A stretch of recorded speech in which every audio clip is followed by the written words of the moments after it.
Welcome back नाज़रीन। इस वक्त राजा साहब से जानते हैं। राजा साहब, मुझे ये बताइए, 8 फरवरी को पहिया जाम शटरडाउन हड़ताल का फैसला किया गया है। केपी में तो ऑब्वियस सी बात है, आप लोग नहीं रोक सकेंगे, वहाँ पे इनकी गवर्नमेंट है। पंजाब में आप इनको शटरडाउन हड़ताल से रोक लेंगे या ये इसमें कामयाब रहेंगे? कोई तो स्ट्रेटजी आप लोग भी बना रहे होंगे।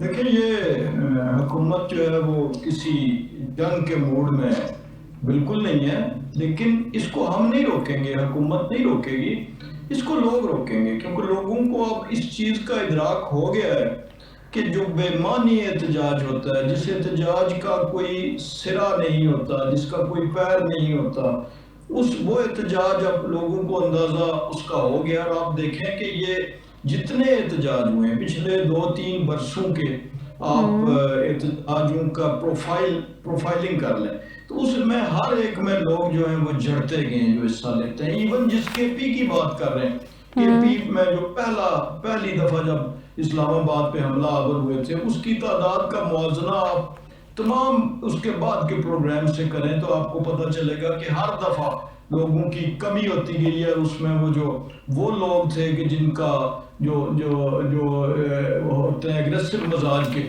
उनकी तनासुब तो शायद बड़ा हो, लेकिन ओवरऑल आवाम की जो पार्टिसिपेशन थी वो कम हुई है। आप जलसों की प्रोफाइलिंग करा लें। ये अभी आखिरी जो जलसे पेशावर में हुआ, उसमें पार्टी को नोटिस करना पड़ा अपनी क़यादत मकामी को बंदे कर सके। ये मेरा जाती ख्याल भी है, अंदाजा भी है, और आप देखेंगे कि यही अंदाजा छन के सामने आएगा कि केपी में भी उनकी परफॉर्मेंस उस हवाले से वो नहीं होगी। हाँ, अगर पुलिस बजोरे कानून जो है वो दुकानें बंद करा दे तो वो अलग बात है, लेकिन पहिया जाम कराने में इवन केपी में कामयाब नहीं होंगे, but to speak of the other provinces.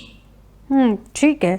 Gilani साहब, आपको क्या लगता है ये 8 तारीख को पहिया जाम हड़ताल की जो कॉल दी गई है, फिर मलिक साहब से भी उसका जवाब लेते हैं, ये कामयाब रहेगी या उससे पहले मामला सेटल्ड हो जाएंगे? नहीं, मामला तो सेटल नहीं होंगे इतनी जल्दी, ये तो बिल्कुल ठीक है। दौर चलेंगे और हो सकता है कि ये वापस ले ली जाए कार, क्योंकि ये बिल्कुल राजा साहब जो फरमा रहे हैं ये अभी उस तरह से कामयाब नहीं हो सकेगी अगर ये गई 8 फरवरी तक तो। और केपी की हद तक तो चलें हम मान लेते हैं, लेकिन बाकी कहीं पे पहिया जाम नहीं होगा। पहिया जाम शटर डाउन हो सकता है इक्का दुक्का कुछ एरियाज में, कुछ मार्केट्स में सूख वाली जहाँ पर होंगी, लेकिन पहिया जाम करना तो केपी में भी नहीं हो सकेगा। केपी में भी नहीं हो सकेगा, पहिया जाम नहीं हो सकेगा। लेकिन केपी में तो उनकी अपनी गवर्नमेंट है, वहाँ तो पहिया जाम ये करवा सकते हैं। जितनी भी अपनी गवर्नमेंट हो, देखें लोगों की ज़रूरियात होती हैं, लोगों के मामलात होते हैं, इंडिपेंडेंट होती हैं सारी चीज़ें, और ये इस तरह से मैनेज नहीं हो सकेगा। मैं जहाँ तक ये मेरा एक अपना पॉइंट ऑफ व्यू है। ठीक है।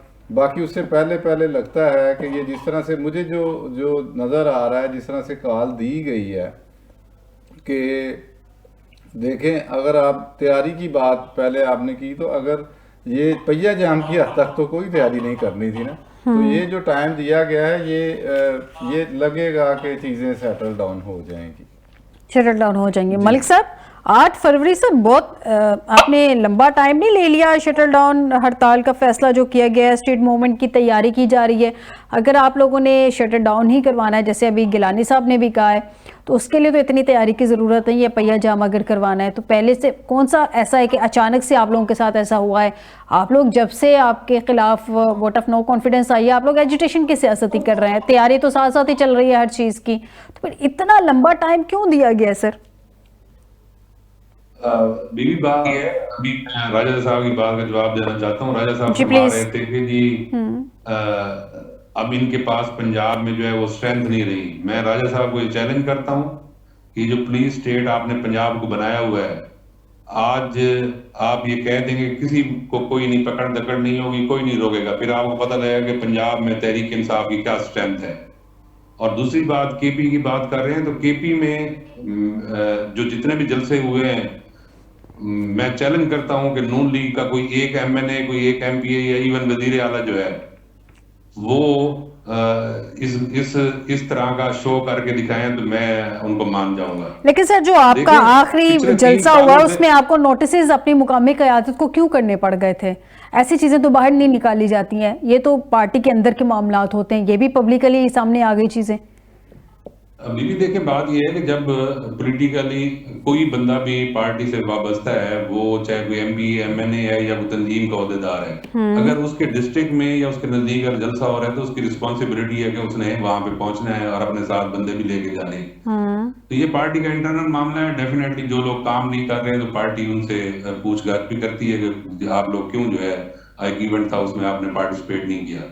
दूसरी बात, पिछले 3 सालों से जो कोई तहरीक इंसाफ के साथ हो रहा है, लेकिन उसके बावजूद तहरीक इंसाफ के वर्कर ने ये प्रूव किया है कि जब भी खान की तरफ से या लीडरशिप की तरफ से कोई कॉल आई है तो पार्टी के वर्कर्स ने, लोगों ने बढ़ चढ़ के उसमें हिस्सा लिया है। और इंशाल्लाह 8 फरवरी जो है वो भी अगर पार्टी की तरफ से कॉल होगी, जिस तरह ये तहफ़्फ़ुज़ यानी पाकिस्तान में ये अनाउंस हुआ है, तो इंशाल्लाह आप देखेंगे भरपूर तरीके से आपको नजर आएगा कि किस तरह जो हड़ताल कामयाब होती है। मलिक साहब, एक और चीज़ क्लियर कर दें, तहफ़्फ़ुज़ आईने पाकिस्तान ने तो 8 फरवरी को अनाउंस किया है, इमरान खान साहब ने स्ट्रीट मूवमेंट की तैयारी का कहा है, तो क्या ये 8 तारीख से ऑनवर्ड ये आप लोग पहिया जम हड़ताल और फिर स्ट्रीट मूवमेंट लेके चलेंगे या स्ट्रीट मूवमेंट उससे पहले हो जाएगी स्टार्ट? क्या प्लान क्या है एग्जैक्टली? देखिए भी मैं पहले भी आपको बता चुका हूँ कि ये सारी जिम्मेदारी खान साहब ने दी है अचकज़ई साहब को और अलामा साहब को। वो जो भी प्लान स्ट्रीट मूवमेंट की तो आपके सीएम को दी है ना, स्ट्रीट मूवमेंट की तो सीएम साहब को दी गई है। तो वो डेफिनेटली यही बात है ना कि साथ उन्होंने उनको अटैच किया है ना कि वो अपनी तैयारी करें, आगे से जो अहकामात जो है वो अचकज़ई साहब और अलामा साहब की तरफ से आएंगे, इंशाल्लाह पार्टी उस पर भरपूर तरीके से उनके साथ खड़ी होगी।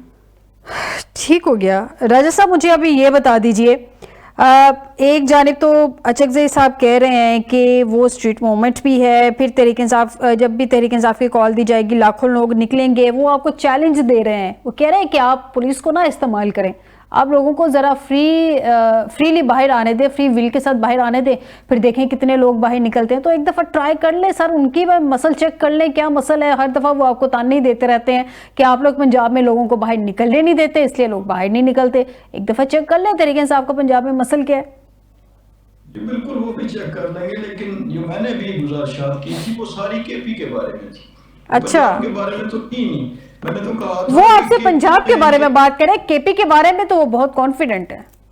जी मैंने भी तो वही गुजारिश की थी कि आप केपी के अपने जलसों की प्रोफाइलिंग कर लें, केपी से आने वाले एहतजाज की प्रोफाइलिंग कर लें, उनकी वीडियोस भी मौजूद हैं, उनकी तादाद, उनके अंदाजे भी मौजूद हैं। और जो लास्ट ये जो हुआ था ये इनके अपने उस केपी के अंदर का था, और उन्होंने खुद फरमाया कि जी वो नोटिस तो इसलिए इशू हुए कि जब पार्टी की कॉल पे आपने शिरकत नहीं की।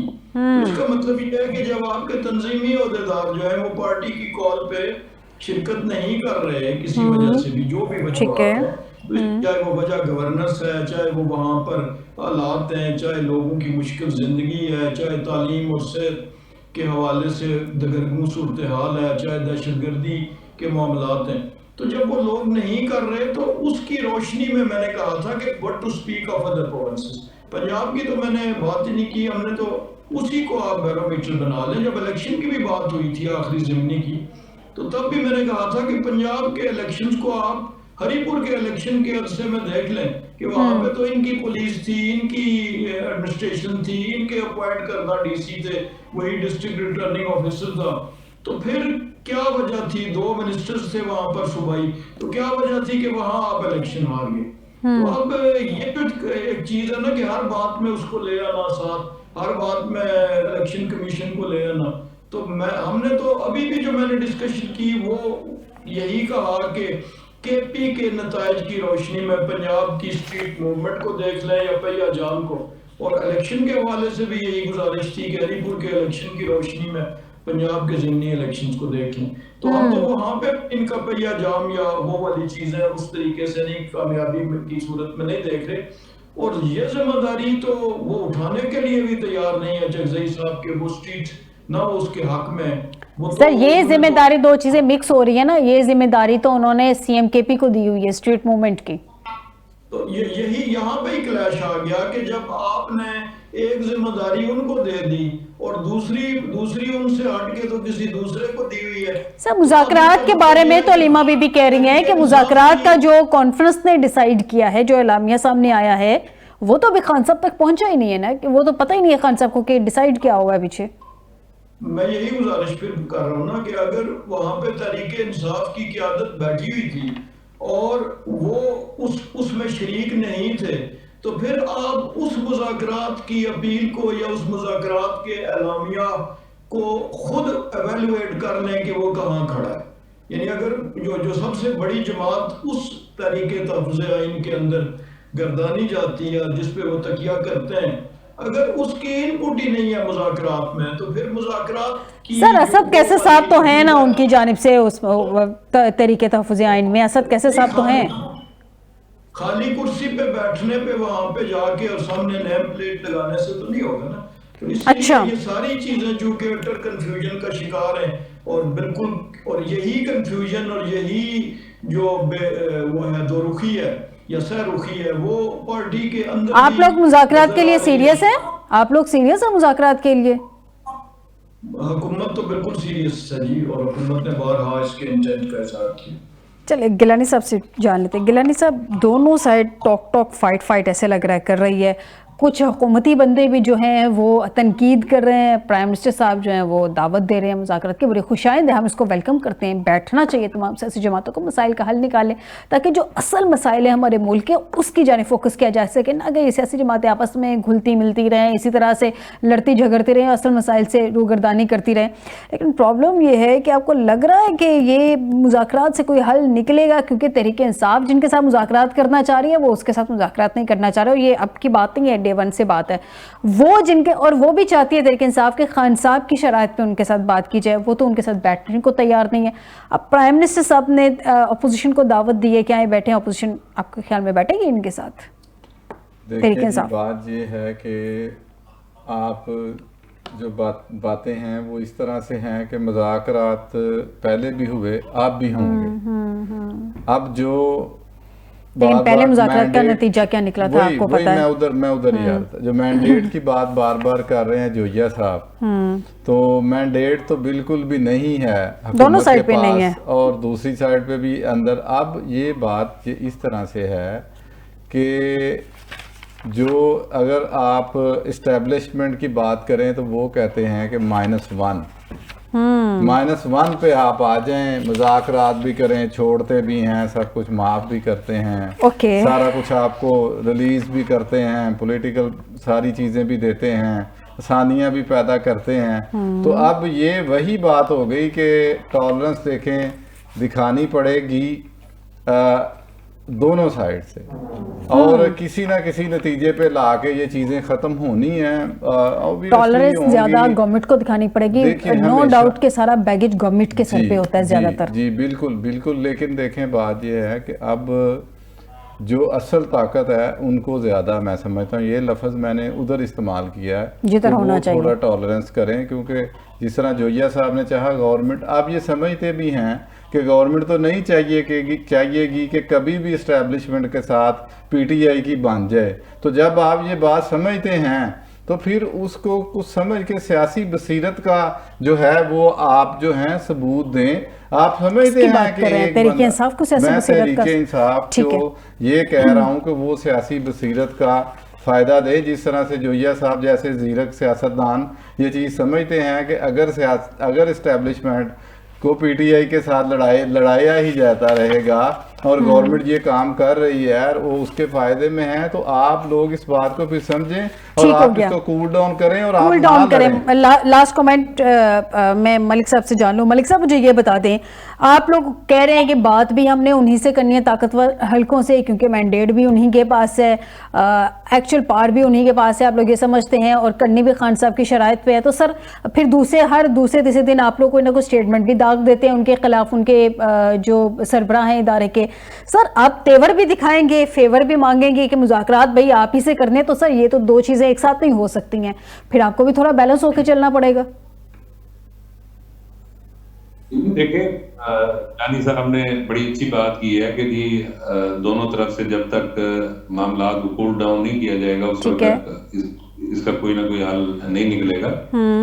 देखिए इसीलिए तो मैं पहले भी आपके प्रोग्राम में कह चुका हूं कि जब तक पॉलिटिकल लोगों की मुलाकात नहीं होगी, मुझे ये समझ नहीं आ रही कि कौन ये नहीं चाह रहा कि पॉलिटिकल लोग जो है वो खान साहब से मिलें और खान साहब को जो है ग्राउंड रियलिटीज या जो मुल्क के हालात हैं उनके बारे में क्लियर पिक्चर जो है वो पेश करें। ओके, ये तो वही आ रही है कि जो लोग इस वक्त फायदा उठा रहे हैं, जो फार्म 47 से 15 सीटों पे जो है वो बाकी गवर्नमेंट जो है खड़ी है, और उसके बाद जो पंजाब की गवर्नमेंट है उसमें भी जो हमारे जितने लीडरान हैं वो इस वक्त जो अरबाब इख्तियार हैं वो सारे हारे हुए हैं। तो जब तक पॉलिटिकल लोग खान साहब से नहीं मिलेंगे उस वक्त तक मैं समझता हूँ, मेरी जाती राय ये है कि उस वक्त जो है वो मामला बेहतरी की तरफ नहीं जाएंगे। ठीक हो गया। जब तक पॉलिटिकल लोग खान साहब से मुलाकात नहीं करेंगे तब तक मामला मलिक साहब के मुताबिक जो है बेहतरी की जानिब नहीं जाएंगे। बहुत शुक्रिया मलिक अहमद जोया साहब, राजा कमरुल इस्लाम साहब, हसनात गिलानी साहब मुझे प्रोग्राम में ज्वाइन करने के लिए। आज के प्रोग्राम से दीजिएगा इजाज़त, बशर्ते ज़िंदगी आपसे दोबारा मुलाकात होगी। अपना ख्याल रखिएगा। अल्लाह हाफिज़।